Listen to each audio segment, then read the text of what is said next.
All right, I think we're going to go ahead and get started. It's right at 10 o'clock. I do appreciate so much your forbearance in the delay start today and the fact that it's a Friday. I know that Fridays are crazy busy generally. So again, double appreciation. I had an appointment at 8:15 this morning that I could not get to go any earlier or any later because of other appointments. So I had to kind of hurry and I got in, got out, and again, I appreciate your forbearance. So we have a program today. It occurred to me that as we're starting our fourth quarter, so next week we start our fourth quarter, which is just kind of crazy. But typically that means in our leasing or our activity year that things start to quiet down a little bit. Obviously, ACs come off, pools kind of get quieter. Hang on, I'm going to double check. I've got still some. Okay. Pools get quieter, so it's generally a time where we play a little bit of catch up. But the good, that's kind of good news, bad news, because the bad news is that our activity kind of falls off. And if you're sitting on any vacants or you need to get your wait list moving, it's hard to do that sometimes in the fourth quarter.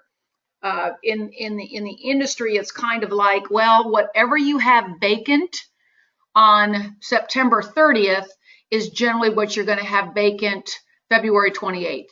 Now that's a huge generalization. That's a huge,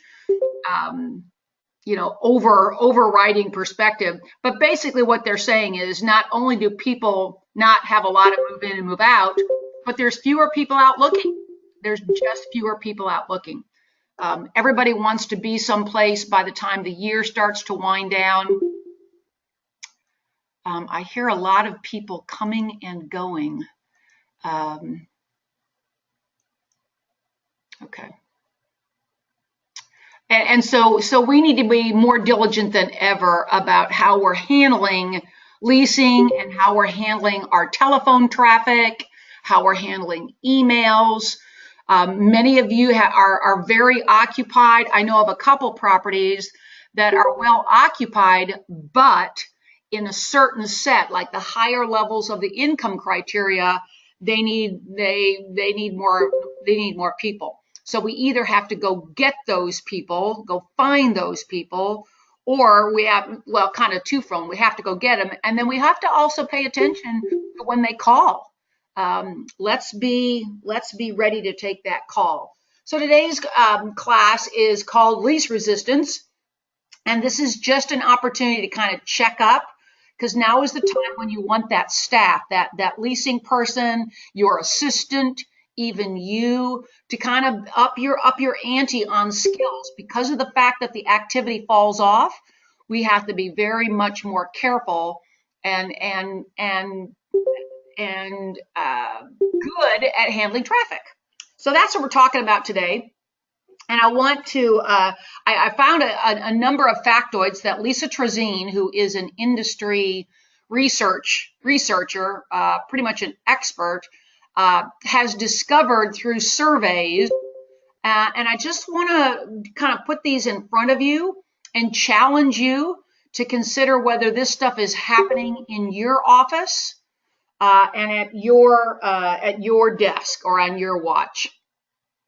So I thought this was interesting. Boy, there's a lot of late activity here. I'm just constantly hearing in. Okay. And now I just heard some people go out. Okay. I don't know why it was hard for you to get in, because this is got like an endless enrollment. Anybody can be on it. I mean, there's so many people that can be on it. All right, so this is an interesting factoid, I thought. 250 leasing professionals, a third didn't know where their property is marketing. And once they even knew, more than a third never even looked at the marketing messages. Now, granted, At Alpha Barnes, we have a mix of conventional properties as well as affordable properties. We have senior properties. And so our level of marketing varies greatly, varies greatly. But the issue for us is no matter where we're marketing, no matter where we're doing outreach, it's important that everybody knows where that is and what we're saying, whether it's a special or whether it's just a tagline. Living here is best, live your best life here. I'm just making that stuff up. But whatever your messaging is, let's be sure everybody knows it. And I'm looking at you as managers because I don't think that you can rely on your leasing personnel or your assistant to ask you. I think you have to bring them in and say, hey, we're doing an outreach at our next door neighbor who is a daycare center. I know we're a senior property, but by buying graham crackers for a month and putting a flyer, here's what the flyer looks like. We're putting a flyer in backpacks to go home with the kids because even kids in a daycare center have grandparents. So, it's an interesting way to market to people that you would never think to market to. But everybody needs to know. One of the most important reasons for that is when somebody calls you or shows up, one of the first things out of your staff's mouths should be, how did you hear about us? What brings you to our office today? How can I help you today? Where did you hear about us? So that we can track that kind of stuff. Even on an affordable property with a wait list, we need to know where people are finding out about us. So let's be sure as managers that we're pushing out that information. Here's another kind of interesting factoid. So the majority of leasing agents, when their manager goes to them and asks them, so how did that call go? Or who was on the call? Or was that a leasing call? All right, so we're just kind of asking our leasing staff. We see they've been on the phone. What was that call all about? 3 out of 5, so that's 60% of leasing agents tell their managers, oh, well, they only wanted to know what the rent is going to be. But then Lisa went back and actually looked at and listened to 200 calls, and only 7 actually demanded the price. So my caution here to you, and the reason we talk about this is, don't be too complacent about your leasing personnel or your staff saying, oh, they just wanted to know the rental rate. Because you and I know, those of you that are experienced know that that doesn't mean that the call ends there. I think the follow-up question from you has got to be, so how did you handle that? What did you say? Oh, well, they were in a hurry, so I just gave them the price. Well, now we've got a little training to do, because in 30 seconds, in just a matter of 30 seconds, that leasing agent, if they understand what to ask, can find out a little more information and make an impression on that caller without just regurgitating the rent. I know that for many of us on affordable properties, the rent cap, the rent amount, the income amount is incredibly important. You don't want the person on the call to waste their time. You don't want the leasing person to waste their time. But we also are not in the business, ladies and gentlemen, of blowing off traffic. Now more than ever, if you're fortunate enough to be fully occupied with a waiting list, good for you. Do not step back and rest on your laurels. It doesn't always stay that way. Besides, it's just not the right thing to do. If we're in the housing business and our job is to be a housing advocate for the people that call, then let's be sure that we're doing that. And that means taking care of these calls professionally. And then last but not least, in our little factoids here, many of us have got fees, especially in the conventional properties. We often have administrative fees. Or reservation fees. I'm seeing a lot of this in the industry, not just in Alpha Barnes. So this is really interesting because we apparently can't explain the fee. And that's nerve-wracking for a resident. You're a customer just like me. If somebody says, well, our fee for that is $26, and you say, well, what was included in that fee?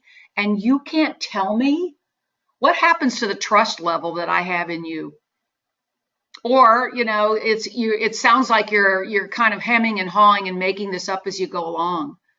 So be sure that when we have fees that we can explain them. I would even script that. If it covers the cost of running the credit and screening, then that's the application fee generally. The administrative fee is what? Am I having to pay for you to do the paperwork, which is your job anyway? So a lot of us in the affordable markets don't have administrative fees, but some of us, we have a number of properties that are conventional.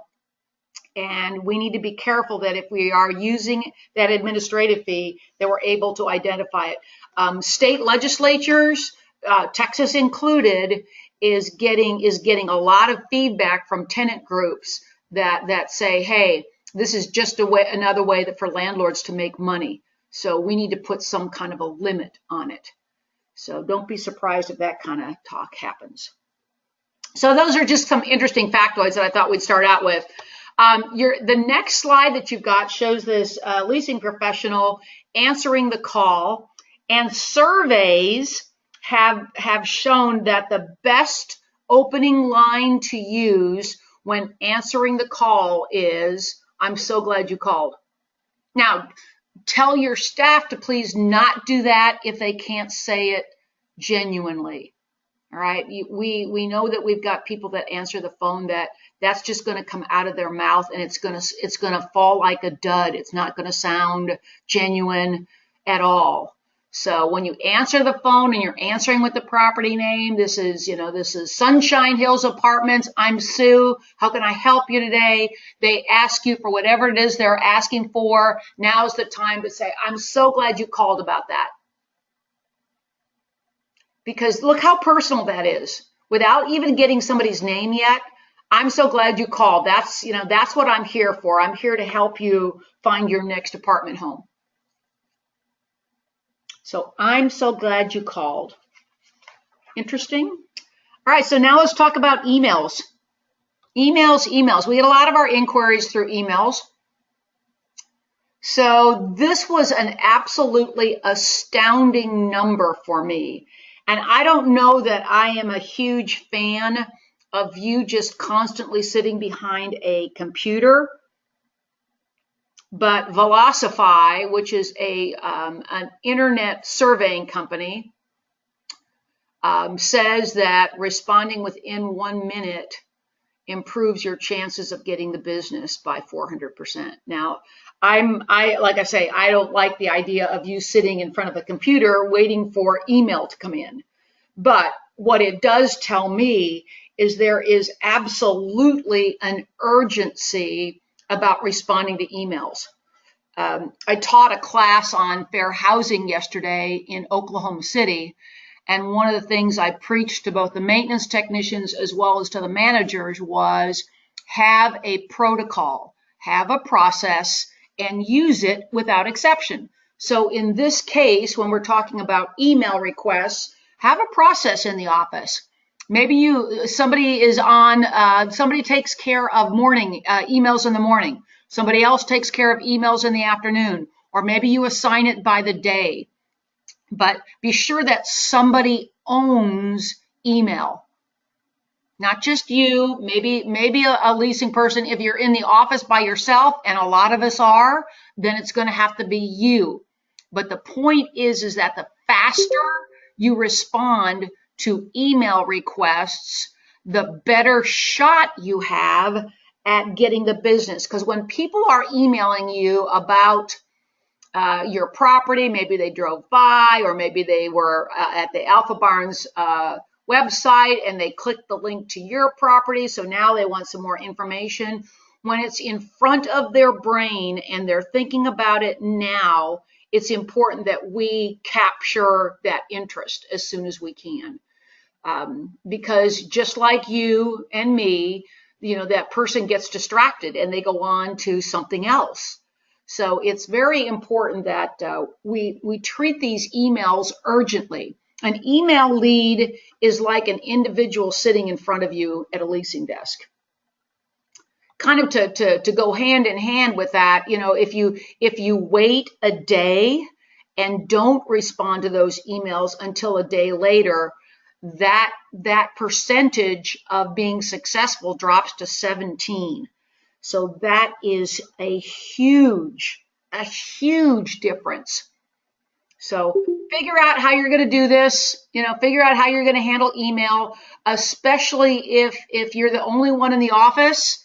You may have to set yourself up a reminder on your phone that goes off, that just lets you know, hey, it's time to check email. I know that sounds really kind of elementary and basic, but when you are in your office by yourself, you have to be incredibly efficient and organized. You all could probably lead a webinar on that yourself. Those of you that run an office, not just run an office by yourself, but run an office by yourself effectively. There's the key word, because anybody can be alone in an office and not get a lot done. So we don't have that luxury. So one of the things that to really manhandle is communication. Communication. I know a couple of you on the call are often going from one office to another. You're overseeing maybe a smaller property as well as a larger property. More than ever, you have got to own email and telephone communication. You've got to have a voicemail system that is intelligent, that is clear. I called one the other day at one of our properties, and it was so confusing as far as what I was supposed to do. So I think, we may know what we want to say, but I would ask one of your fellow managers to call into the voicemail and see if they understand what they're supposed to be doing. Because I was very confused. I went ahead and left a message, and I never, ever got a call back. So that's not necessarily true for people that are by themselves. It also happens in big offices with a lot of people going in and out. So the takeaway here is communication. And in this case, email communication. Email communication is basically as urgent as the phone is ringing. So the huge difference, huge drop. I don't think that you have to do it within 10 minutes, but don't leave it until the next day, because people, it's kind of like the first one who responds gets the business, is really, and oftentimes what it comes down to. Customer calls before normal business hours. This was another interesting point. Surveys show that there is a glut or a mass of consumer calls, and this is all industries, this is not just our industry, 5 to 10 minutes prior to normal business hours, because the caller hopes that their message is heard first when the staff picks up messages. So be aware of that. I think that's an interesting perspective. And I think, again, it gives us the message that we need to handle by policy, by practice, how we're going to take care of voicemail messages. They're extremely urgent. So calling right before normal business hours. I also saw a statistic not too long ago that said that when people go online, that the highest amount of traffic, online electronic traffic to websites looking for apartments to rent is after 10 o'clock at night, which is really interesting. We need to be sure our websites have up-to-date information. If you need help with that, funnel that through your supervisor or your admin. They can get hold of Robert Schwab, who updates websites, or you can certainly tell Doug. I think it's probably faster to go through your admin so that you can be sure that information is accurate. Because if people are looking after hours, they may then, they're looking at 10:30 after the news at night, and then they call first thing in the morning before you open and hope that they can hear from you. That's somebody who's got a new apartment really at the front of their day. So important that we reach back out to that person relatively quickly. So this, I think, is a challenge for some of our people. I'm not sure why. Other than that, a caller's name is very personal. My name is very personal. I think if somebody uses my name and they don't really know me, don't you feel like it kind of comes off fake? Kind of like you're trying to sell me something or you're not being genuine. I know that that's why a lot of people hesitate at asking callers' names. But this was an incredible stat. Only 60% of our leasing professionals ask for the caller's name. Now, I think that there is a time to ask for the name. I know that some companies that I've worked with in the past have the leasing professional or whoever's answering the phone ask for the name right away. Good morning, this is Sunshine Hills. I'm Sue. Who do I have the pleasure of speaking with? Okay, and that comes right immediately. I don't know how I feel about that. I don't feel necessarily that always works. My name is something that's pretty personal, so I'd rather have you ask, two questions a little bit about. So what brings you to, how can I help you today? What brings you out looking for an apartment?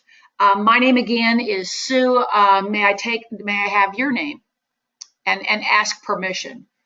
If anybody's got any other expert advice on getting the name, I know that some of especially our younger leasing professionals, aren't comfortable with this for some reason. And maybe it's because social media and Facebook allows everybody to be anonymous, but they struggle with asking the caller's name. I think you can ask it at the wrong time and antagonize the caller, but it's something that we've got to figure out how to do, because only 60%.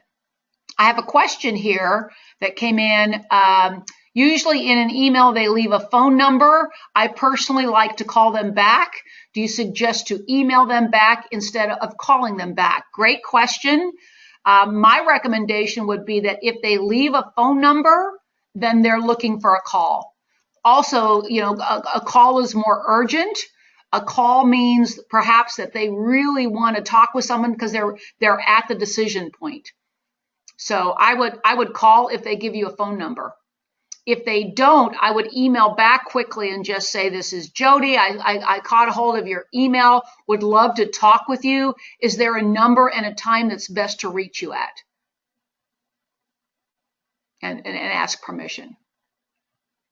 But yeah, asking for the name is, I think, again, my recommendation would be to ask, thanks for calling so much. I'd love to tell you about our property. Again, my name is Sue. Who do I have the pleasure of speaking to? And if that's too much of a mouthful, I know that that's a lot of words, and I'm very concerned about verbal graffiti. But my name is Sue. Who am I speaking with, please? Or who are you? Or can you give me your name? Ask permission is what it comes down to, because my name is something personal. All right, so let's look at our next little factoid here. So this I thought was very interesting. This regards both email as well as voicemail, and I think it speaks to our busy world. So the number of times you should respond to an email lead. So somebody sends you a lead. It comes in either through an internet listing service or through your website. They ask for information about a one-bedroom and availability. You send them a little bit of information, offer to, speak with them on the phone, and you hear nothing. So I would say within 24 hours, it's time to respond again. And I despise having someone put in, this is a second request. I will, when I get emails I have a lot of donation people that reach out to me for money in the email, and in mail, and they'll put second request, and that just ticks me off. Second request. Well, if I didn't respond to you the first time, maybe it's because I didn't want to respond to you. So I think that I wouldn't go more than 5, because you don't want to be too obnoxious. But just remember, I know that even in Alpha Barnes, when we send out emails to managers, and we go, well, why didn't they do that? I don't get it. I don't understand it. Ask Myra McKenna about how many times she sends out emails about how to do new hire packets or how to complete a form. And she has to say it again and again and again. We're busy. There's a lot of electronic traffic that comes into our computers. And the same thing is true for our prospects. I think the same thing is true for our residents who send us an email and tell us about something that's wrong in their apartment or something that they need. And we respond to them. We don't hear back from them. Go ahead and respond to them again and just say, following up with you, I want to respond to you on this. When's the best time for us to talk? And then I think 6 on callback. So this is people who leave you voicemail. Okay, this is not email. This is telephone communication. People who leave you voicemail. How many times should I call back on? And here they're saying 6 times on callbacks. Likely because you yourself are going to be ending up leaving a voicemail, right? I just got an email this morning from somebody who just gave me a phone number. They didn't tell me who it was, but based on the first couple lines in the sentence, I was able to determine who it was, but that's kind of dangerous. Right? It's kind of dangerous to leave a voicemail or a phone number and not say who you are. So 6 is the number on callbacks for prospects who leave a voicemail. And again, do not point the finger at them and tell them, hey, I haven't heard from you. You reached out to me and I haven't heard back from you. What's up with you? Because that's exactly what you sound like if you start to accuse them of getting busy doing something else. Bottom line is that maybe they're talking with another apartment community. So you want to stay in the hunt until they sign that application and pay a fee someplace else. So number of callbacks to prospects, 6. All right, a little bit of discussion here. I realize discussion is a little hard to have in a chat box, in a chat environment, but I'd love to hear from you on tips for how you ask your staff or yourself respond to people who say, we're just looking.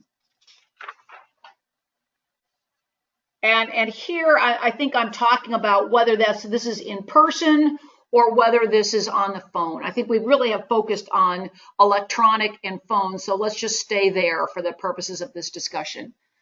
Okay, great question. How soon do you need your apartment? Yeah, if we're just looking, great. Glad that you're looking. As you found us. Yep, here's another one. Well, you found us. I think again, whatever, and I'm gonna say these out loud because we'll put them on the recording. Is your lease almost up? There's a good response. Again, trying to get our arms around, okay, you're just looking. I still do my whole thing, and they are usually receptive. First question would be, and what is it you're looking for? What size, and when would you need your new home? Great ideas from you guys. We're just looking, is a stall tactic maybe, or maybe it's because they don't know and trust you yet. Here's another one. Great. You don't need to look any further because we are your new home. Now that you have to be genuine when you say that, otherwise it sounds kind of hokey, doesn't it? But we're just looking. Well, thank goodness that is done because you're here and now you don't have to do that anymore because this is where it's going to be. I put a couple of, I put a couple of these on the next screen just to kind of stimulate conversation. I think you guys have got it in terms of, have you given notice? When is your lease up? When would you like to move into your new home? What do you like about where you're living now? And what are you looking for in your new home? Just a follow-up question to, well, we're just looking. Because that it could just mean that I'm not sure I want to start a conversation with you. Now, obviously, the third one would not be until you kind of know a little bit more specifically. Well, I'm looking for, can I get your phone number to, hang on a second, I just missed that. It just disappeared. Here's another idea. Can I get your phone number to keep in touch with you? Actually, that's really great. If they don't lease at the time, would you mind if I checked back with you on how your search is going? I've used that line before. Would you mind if I check back tomorrow afternoon? Or when will you be looking? Oh, you're going to spend the rest of the day looking? Would you mind if I called you back at the end of the day to see how your day went? Again, not you don't want to lie to these people and you don't want to look fake, but the bottom line is these people, if they're willing to talk to you, could be fantastic residents. Yeah. Any other ideas on getting that conversation started when somebody says, "Oh, well, we're just looking." We don't know. We just started our look. There's another one. We've just started our look. We're probably, and then asking them when they need to move. When would you like to be into your new home? When will you be making your decision? All kinds of good discussion questions. Just looking, well, let me show you what we have to offer you. Yeah, give me a chance to show you what we have, because I really think that you'll be surprised and pleased. I think you just the whole takeaway here is to not let them get a get out of jail free card by just saying we're just looking. If you really care about talking to these people, then it's time for you to ask another question. What would you like to have in this new home that you don't have now? It might be as simple as getting a work order completed. They like the apartment, but they can't get maintenance. Now you know exactly where to customize your presentation. It's on maintenance. It's on that team that you've got. So, last little piece here today that I wanted to talk about, and I thought I was going to have more to share with you because we had a regional meeting earlier this week with some update on operations. I can tell you about a couple things. We had Amrent come in and talk with us and present us with some new materials, a new criminal rating grid, and some new information about the RentWise scores. So be sure that you're talking with your regional. Send him or her an email and say, so I heard that Amrent talked to you. What do I need to know? What's the new information on the RentWise scoring, the 12-point scoring? Some of you are using a 10-point. Some of you are using a 14-point. Those things didn't change, but the RentWise scoring is going to make a significant difference and ease the screening criteria. We talked also about a kind of update about properties coming in and out of the portfolio. There's a ton of them. There's going to be a lot of movement here. Probably over the next 6 months, there are 6 or 7, probably 7 properties either under construction or in blueprints and going to come out of the ground. Most of those are conventional. We're using HUD financing, but those are not HUD deals. Those are just HUD as a partner, and they are conventional deals. So that's kind of cool. Accounting is hiring some new positions because, for Pete's sake, we've grown so much. I think that we're approaching somewhere between 675 and 700 employees. So that's pretty significant for us. Watch for some changes in how we take in rent. We will likely be stepping away from money orders completely by the end of the year. Probably, I don't have a contract signed or anything yet, but probably going to sign up with rent payment. Many of you are already using the rent payment firm and really push their e-check. Not so much the MoneyGram, although that's obviously an option, but for seniors or folks that are out in rural areas, we want to be sure that they feel comfortable about paying their rent when they might not be able to get to a CVS or a Walgreens or a Walmart to get the MoneyGram. So we're making sure that they understand about how to use e-check, which comes out of their checking account. But that way we step away from money orders completely. So watch for that.